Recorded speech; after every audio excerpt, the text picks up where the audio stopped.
ROLLAPADU is a small village in Miduttur Mandal of Kurnool district of Andhra Pradesh and is on the Nandikotkur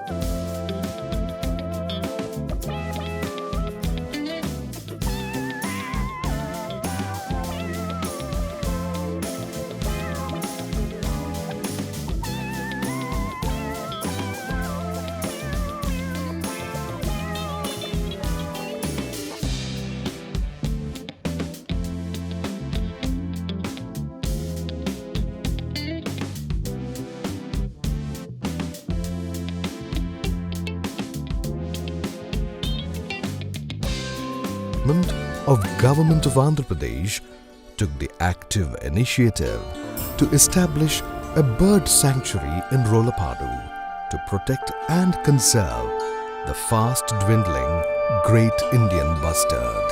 Aptly, it was named ROLLAPADU Wildlife Sanctuary as it is nearer to the village of ROLLAPADU. Spread over an area of 614.19 hectares of dry rolling grasslands located in the Nallamalla and Yerramalla hill ranges of the Eastern Ghats, ROLLAPADU Wildlife Sanctuary falls under the administrative control of Velugodu Range of Atmakur Wildlife Division of the Forest Department of the Government of Andhra Pradesh. Another 3.13 square kilometers of adjoining compensatory afforestation areas are being added to the sanctuary. Though primarily meant for the protection and conservation of the critically endangered species of the Great Indian Bustard in the ROLLAPADU Wildlife Sanctuary, we see many more birds. The faunal directory, which indicates that the vertebrates consist of 10 species of mammals, 12 species of reptiles and 124 species of birds is an indication of the vast diversity of fauna. The mammals in ROLLAPADU Sanctuary include black buck, golden jackal, Indian fox, Indian wolf, common mongoose. The reptiles found in the ROLLAPADU Sanctuary consist of 8 families comprising of 12 species, which include spectacled cobra, common rat snake, vine or green whip snake, common wolf snake, common lizard, common skink, fan-throated lizard, and common monitor lizard.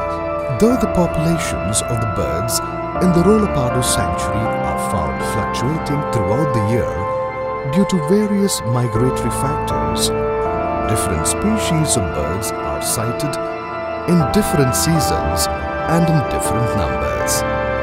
The birds sighted here are properly counted and recorded by the staff and protection watchers of the sanctuary. As per the present estimate, a total of 124 species of both grassland and water birds are found existing in this area. Another rare bird which kindles the interest in the minds of ornithologists is lesser florican, which is a seasonal visitor to ROLLAPADU and an endangered species. The other beautiful birds of the sanctuary are Indian persist, Indian greater cowcrow, white-breasted water hen, red-wattled lapwing, and many others.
with its black cap contrasting with the pale head and neck.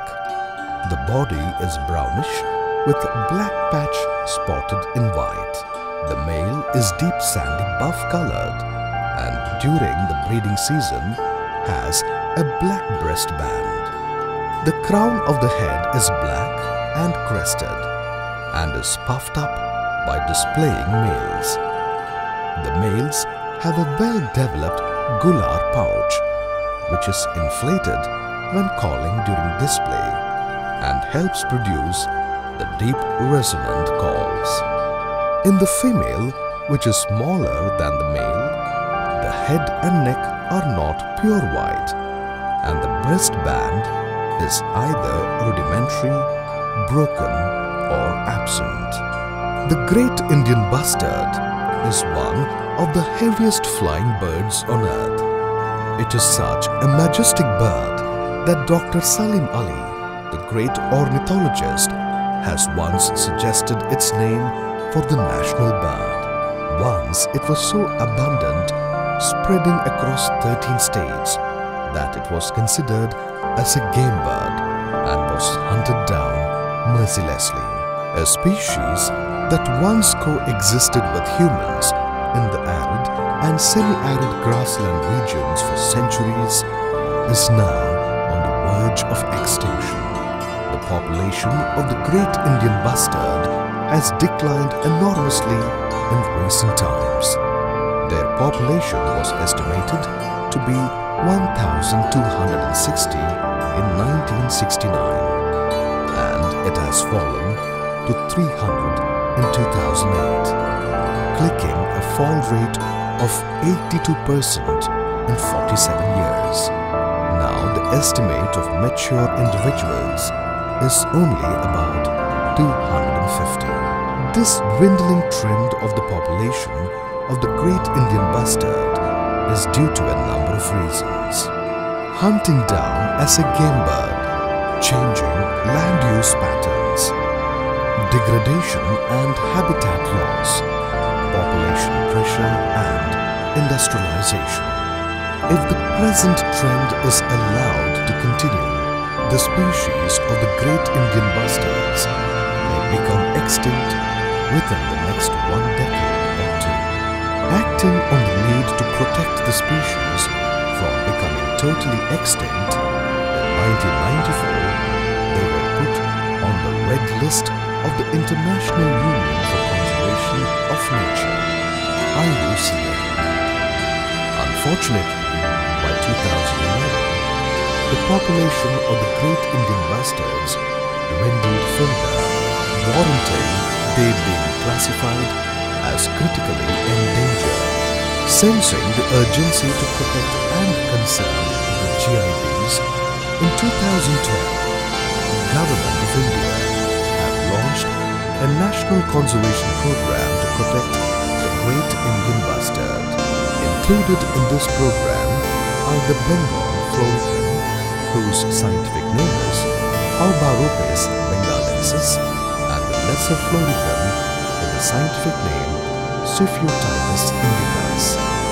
The lesser florican, also known as the lick, is another large bird in the family of bustards and is the only member of genus Siphiotimus. This is endemic to the Indian subcontinent, where it is found in tall grasslands. It is best known for its leaping ability of mass communication. As the area is very small, no vehicle is required to carry the visitors inside the sanctuary. There are permitted tracks for the visitors to go only on foot, thereby helping to keep the area virgin. Visitors are not allowed to trespass into the grasslands. Efforts are also being made to involve the locals in the conservation activity and also to enlist their support and participation to act as guides to the visitors to promote conservation-oriented tourism. The cooperation of the local villagers has been very satisfactory in the first few years of the establishment of the sanctuary here, as it has brought international recognition and significance to their villages. But with strict enforcement of relevant rules and laws, they began to express their concern. With the proliferation of the native fauna, particularly the black buck, their concern became protests and antagonized hostilities as the black buck started raiding the crops in the adjoining fields. This issue is being addressed by the officials in a number of ways, namely, providing quick compensation to the farmers for the crop damage, employment of locals as laborers for the conservation activities in the sanctuary, providing contractual employment to the local youth in the sanctuary, providing individual biogas plants for the villagers of Rollapadu and the neighboring villages of Sunkesula and Cherukucherala for enlisting their support towards the conservation activities, providing immunization to the village cattle and providing drinking water facilities in the villages of Rollapadu, Sunkesula, Cherukucherala and Jalaknur. However, much more needs to be done to conserve the populations of these critically endangered species, as the problems faced are numerous. Basically, the management of a wildlife sanctuary to protect the Great Indian Bustard is different from the management of a traditional sanctuary in a reserved forest. The management of a wildlife sanctuary established for the specific purpose of protection and conservation of the Great Indian Bustard need special planning, management and adjustment with the land use pattern of the people living around. In this respect, the problems that need tackling to minimize man-animal conflict are the expansion of cash crops-based agriculture, change in land use practices and grazing by livestock. Strict protection has been ensured to the sanctuary and the individual species, as the species, mainly the Great Indian Bustard, uses this area for breeding. For this, prohibition of grazing of cattle, sheep and goat is ensured. This helps to protect the eggs of the species from being trampled. Regular and constant watch is maintained in the surrounding colonies to check any poaching by the villagers. Further, the area is being watched for any summer forest fires, as forest fires increases may be for few years. Ultimately, with all these protective measures and plans, the species recovery plan of the Great Indian Bustards will be of 10 years duration, starting from 2013-2014 to 2022-2023. After a 5-year period, a mid-review will be undertaken to analyze the progress and, if necessary, correction course will be undertaken. The mid-review will be undertaken by a group of officials and experts from Ministry of Environment and Forests, Andhra Pradesh Forest Department, Bombay Natural History Society, Wildlife Institute of India and the World Wildlife Fund. For all this to happen and to protect and conserve the Great Indian Bustard and the lesser floricans in the Rollapadu Wildlife Sanctuary, we need all the support and cooperation from all of you. Help us protect the Great Indian Bustards by proper integration of local villagers, by providing employment and community services and farmers by paying adequate compensation, by proper management of man-animal conflicts, by providing necessary infrastructure to promote limited ecotourism. Thereby, we can protect and conserve the great Indian bustards and ensure that the population of the great Indian bustards increases to bring our India international name and fame. May our tribe increase, and may also the tribe of great Indian bustards increase in ROLLAPADU Wildlife Sanctuary.